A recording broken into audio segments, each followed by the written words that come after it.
After we set our brakes, we want to add some line tension for the next part, which is going to be the flakes.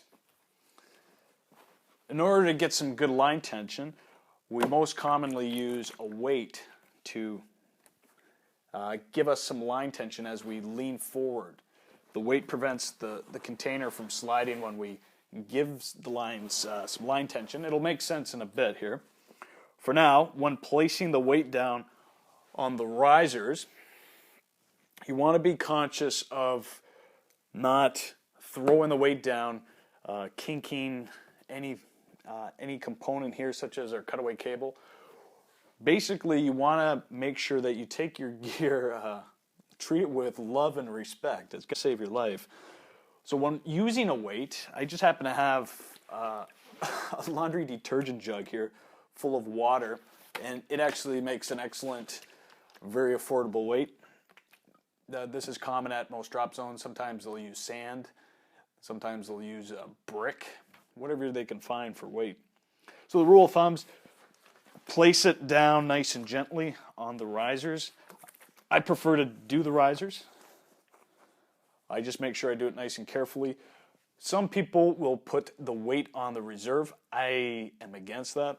An ideal spot to put the weight is between the yoke here, so where the jumper's head would be. And the whole point of the weight is to prevent the container from sliding as we do the next part. So the weight is placed down nice and gentle. The container doesn't seem to be moving, so we're going to go to the next step now. So now we're ready to do the next part, the flakes.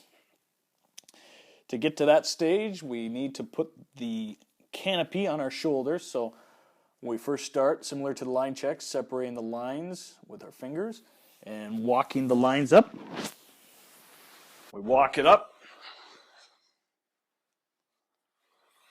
place the lines on our shoulder, give a nice good line tension, and now we're ready for the next step. We want to count our nose cells.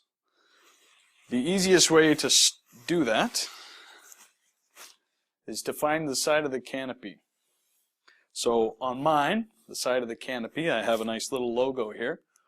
I want to take the canopy, turn it 90 degrees, until I find the next logo. So once again, here's the first logo. Flipped it 90 degrees. There's the other logo on the other side of the canopy. So if you come from the side, this section here is our first nose cell. And we're just going to count it off to the side of our body here.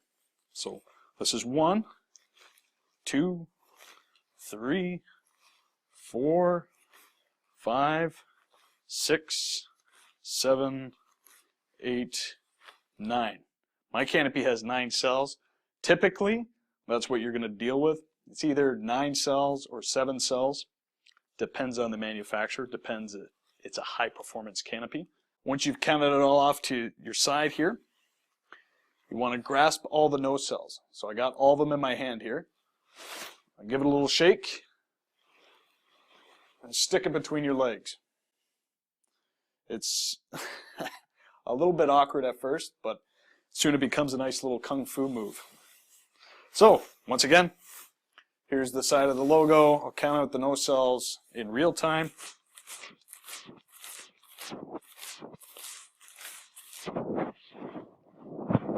Count them all out. Grasp it with my hand, a little shake. And I'm sticking all the nose cells between my legs. The next step is to make sure your slider is uncollapsed, if it is a collapsible slider. Just for demonstration purposes, I collapse my slider. Now the reason that this is collapsible is that after the canopy opens, sometimes the jumper doesn't want this slowing them down, adding extra drag, flapping in the air. So they'll collapse the slider so it just sits above their head as they're underneath their canopy steering it in. So to uncollapse the slider, because we want it to function as it was designed to slow down the opening, you just take the tuck tab here and place it into the channel.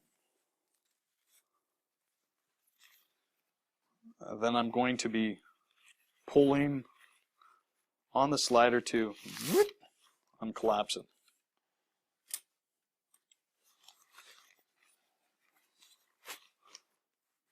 So the other side.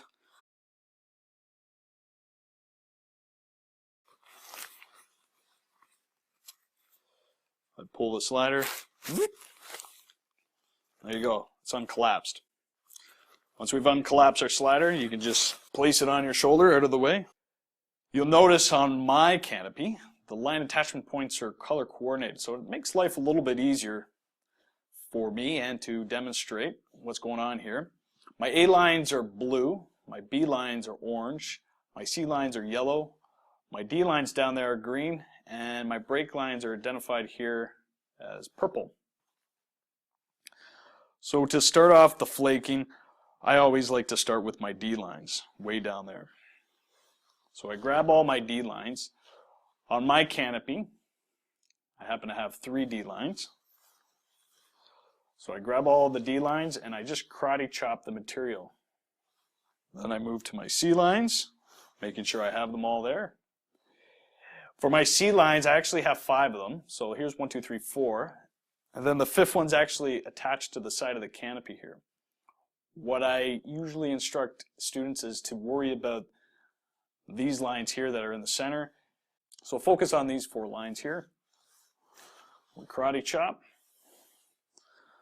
We grab the orange or the B lines, karate chop, and we make sure we have all our A lines, the blue here. 1, 2, 3, 4, 5.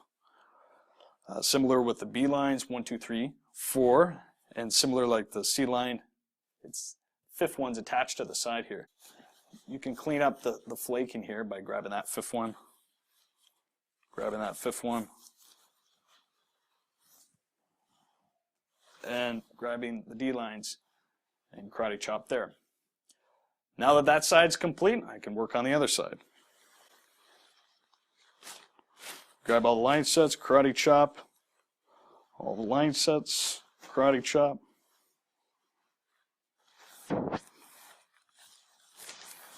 Karate chop. So essentially I'm making sure all my lines are accounted for and I'm just cleaning up the material between the line groups. And eventually I'll end up with this zigzag pattern. That's what we're aiming for. So I just clean it up a little bit more. And this is going to make a nice clean opening.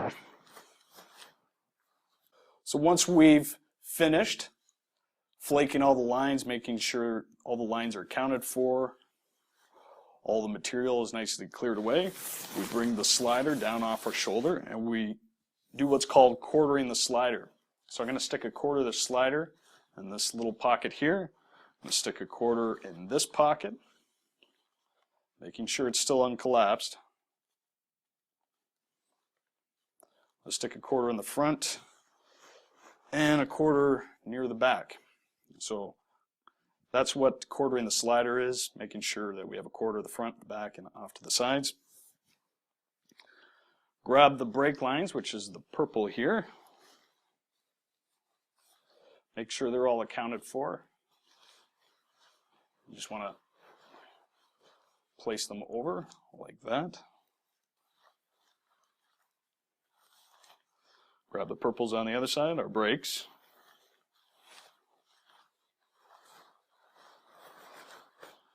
And fold over like that. Then I take these little stabilizer pockets and I go back and forth, back and forth.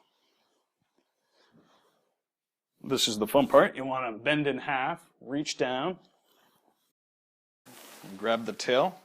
We want to find the center indicator, center tape. There will always be an indicator tape to tell you the center of the canopy is. Often the warning label will be next to that center indicator. So we want to bring the tail up, wrap it up above the slider. So gripping it with one hand, I have a nice tight wrap here. I lift it up and I've taken the nocelles from between my legs. I want to make sure I still have that nice little quarter pocket here for the slider. So grabbing all the nocelles, I very gently want to shove it in, and you see how the material of the canopy wraps around my arm? You want to very gently pull your arm out and then bring the tail seam together.